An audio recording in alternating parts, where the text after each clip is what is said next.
کہیں اسلام یا کوئی بھی مطلب مذہب کوئی بھی ہو book, especially the book of the religion جو ہیں، وہ کوئی بھی اس قسم کی مطلب کلیئر کوئی انفارمیشن نہیں دیتے.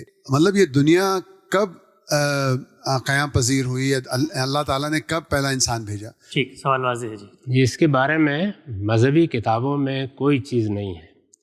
وہ لوگ جو بائبل کی کتاب پیدائش جینیسس سے شروع میں ایک شجرہ دیکھ کے اس کا اندازہ لگاتے ہیں، ان کی اطلاع کے لیے عرض ہے کہ بائبل خود تاریخ ہے. بائبل کے اندر الہامی کتابیں ہیں، اور کتاب پیدائش تاریخ کی کتاب ہے. تورات اس میں 5ویں کتاب ڈیٹرانومی کے مقام پر جا کر آتی ہے. تو اس لیے یہ جتنی کچھ بھی چیزیں ہیں یہ مورخین بیان کرتے ہیں.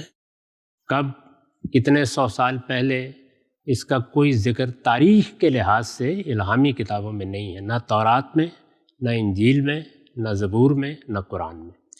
قرآن البتہ یہ بتاتا ہے کہ انسان کی پیدائش کن مراحل سے گزر کر ہوئی. وہ سورہ سجدہ میں اس نے بتا دیا ہے کہ ہم نے انسان کو دریاؤں کے کنارے کی دلدل سے بنانا شروع کیا. اس کو مختلف تعبیروں میں بیان کیا ہے، کہیں طین لازب کہا ہے، کہیں سلسال کہا ہے، کہیں اور الفاظ استعمال کیے ہیں. پھر بتایا ہے کہ اس کے بعد جو کچھ بنا وہ ایک ایسا حیوان تھا جو اپنی نسل خود پیدا کر سکتا تھا.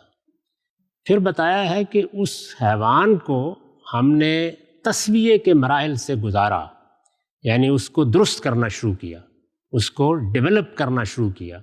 جب وہ آخری درجے میں، ہو سکتا ہے 10 نسلوں میں جا کر ہوا ہو سکتا ہے سینکڑوں سال میں ہوا ہو، جب وہ ہر لحاظ سے درست ہو گیا، اس کے لیے قرآن نے لفظ استعمال کیا ثم سواہ، پھر ہم نے اس کو انسانی شخصیت دی اور اس کو وہ شعور دیا جس کے بعد وہ تمہارے جیسا انسان ہے.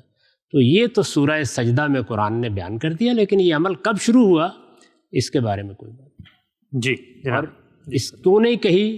اس لیے نہیں کہی کہ یہ خود انسانی تحقیق کا ایک موضوع بنے، لوگ تحقیق کریں اور یہ ان کے لیے مہمیز بنے کہ وہ اپنے ماضی کو جانیں.